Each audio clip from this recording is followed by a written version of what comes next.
Hello, good afternoon. Welcome to Actually Therapeutic Massage. You're the care you deserve.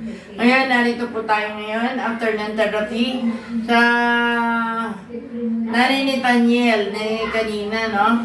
Dumating sila. So, tatanungin natin pangalan, taga saan, at anong naramdaman before at after the therapy. Magandang hapon po. Ako po si Bina Badillo, taga Antipolo. 46 years old.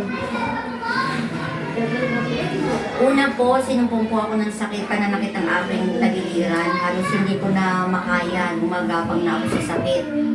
Na-admit po ako sa 2 ospital, hindi pa rin nawala. So, nagpadala po ako dito sa Taytay, sa ninang namin na therapist. Ayun po, tinerapi po ang buong katawan ko. After po ng therapy, talagang naramdaman ko po yung kaginawahan. Nawala po yung pananakit ng aking tagiliran, yung puno ng puso ko. Sa madalit sabi, para ko lang po nagdahilan. So, imagine, 2 ospital, di ba?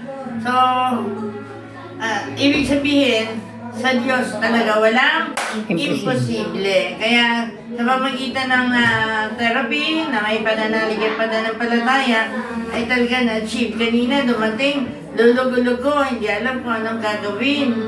No? Kaya, ano ngayon? Masarap na ang pakiramdam? Opo, sobrang sarap po ng pakiramdam ko. At talagang lagi ko po sinasabi kung hindi lang natin gabi.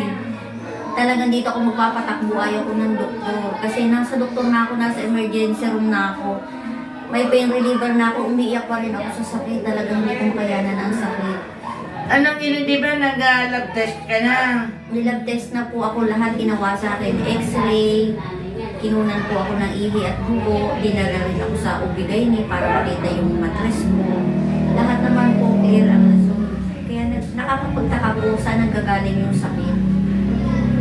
Oo, di ba? Kaya talagang hindi po ako talagang nagpumilit ako talaga. Kahit anong oras, maya ako mangulit sa nina ko para lang ako i-therapy.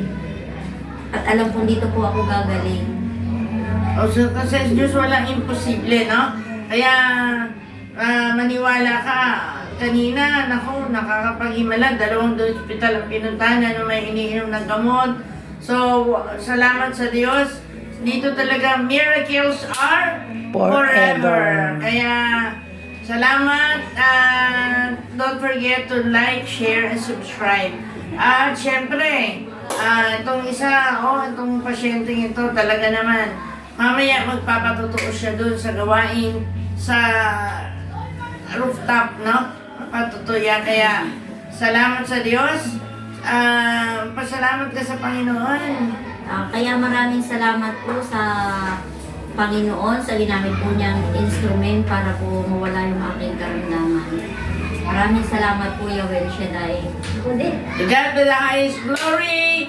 Don't forget to click the bell button for the updates of the new videos. Maraming salamat. Good afternoon. Bye-bye.